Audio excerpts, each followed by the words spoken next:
Hello everybody. As you can see, my aloe vera here is pretty big, and we have more babies again. There's about 3 babies. I took out one the other day, and this one has turned over because it's going towards the light, because I bought this rack that's kind of a bit too how can I explain it, too low. Alright, so this is the rack it was on the top, so I lowered it a bit, but it was a bit more higher. So apparently the window, it was just a small piece of the light, so I guess the aloe vera was bending down to reach for the light, so that's why it was like that. And I've been ignoring it, but till I noticed that it really was too bent. So now what I have to do is, now I have to take out the aloe vera from the big pot and separate the 2 big ones and leave only one of them in this pot, and then I guess I'll leave the huge one in the pot, and this one, which is smaller, I will put it in a separate pot.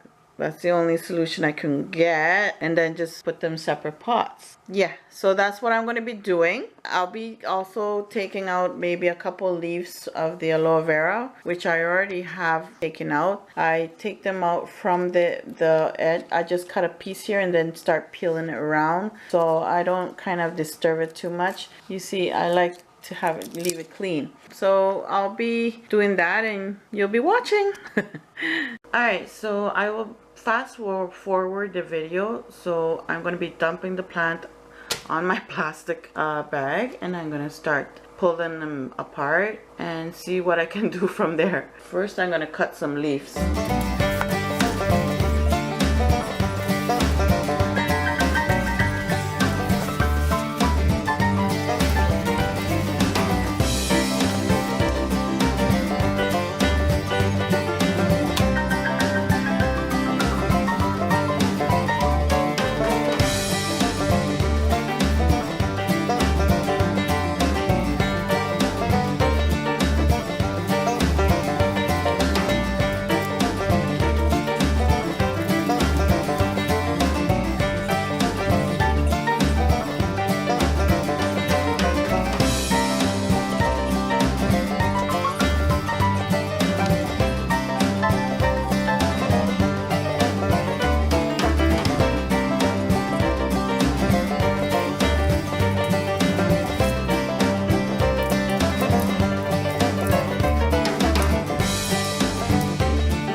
So I took one out. I hope you could see the plant's so big, so I don't know if I captured part of it or most of it. I hope you saw how I separate them. I gently separate them, separating the roots and all. If any break, there's no worries, because there's still a lot of roots on the plant. So I tried to put it right in the middle, and this one has given me several babies, and I can't believe my husband cut the lower beef and he cuts it like this. I don't like it when he cuts it like that. I prefer it to be cut from the end, and he always cuts it, and oh my god, sometimes it ticks me off. And this is another one he cut, and it's like I keep on fighting with this guy. Anyways, yes, so it's very easy to grow your own aloe at home, as long as it's in front of a sunny window. Don't put it touching the window, because I've noticed that kind of gives it brown spots or something, because I had a couple right on the window where it's touching it, the glass and everything. Yeah, and it started getting brown spots, and I don't know, I think it was a disease or something. So far separate away from the window, but sun touching it. Now it's winter here in Canada, in Ontario, and the sun doesn't come in that much, so it's very little sun. Before March, the sun starts coming in now on the corner, and it will receive much more sun for the rest of the summer as well. As simple as that. I got some babies here which have root in them, so I'll just plant them in the soil. Yeah, that's how easy it is. Look at this one.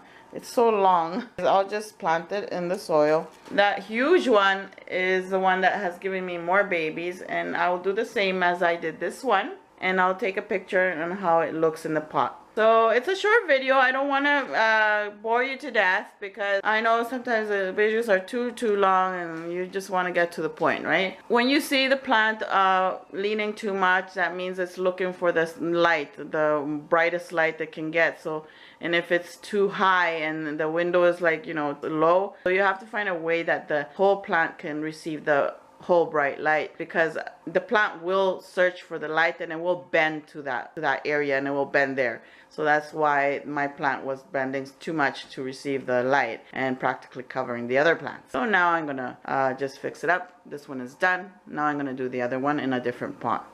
Okay, if you're wondering if I use cactus soil, no, I don't. I only use this soil.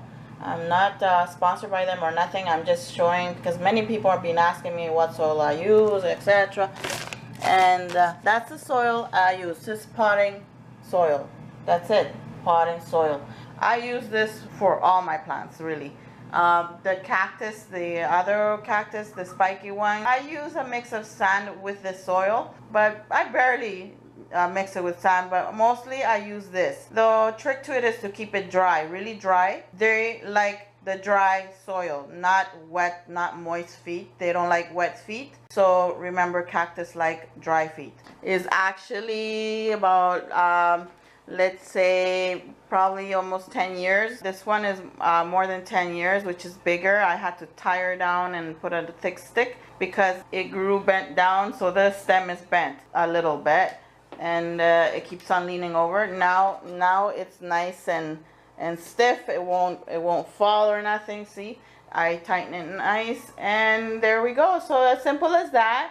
Thank you all for watching. Subscribe if you're new. Follow me in the social media, and join me in the group, which I also share my 3 hobbies of my 3 channels. Please feel free to share your hobbies, and I hope to see you there in that group. You can contact me through the group if you wish to contact me, because many people have been asking me if they wish to send me pictures. You can send me pictures there in the group. So join there, and you can contact me there too, easily. And I hope to see you very soon. Subscribe and click that bell. Happy planting, everybody. Bye. So I changed the rack to this metal one. It's more bigger, it's more stronger, and it's more lower as well. That way the aloe vera can get more light and it will not be leaning again. So there they are, nice and comfy, and they're looking lovely. So we're getting sun now. We're getting close to March, and sun is coming in now more than before. So I'm glad for that. They're gonna receive their nice sunshine.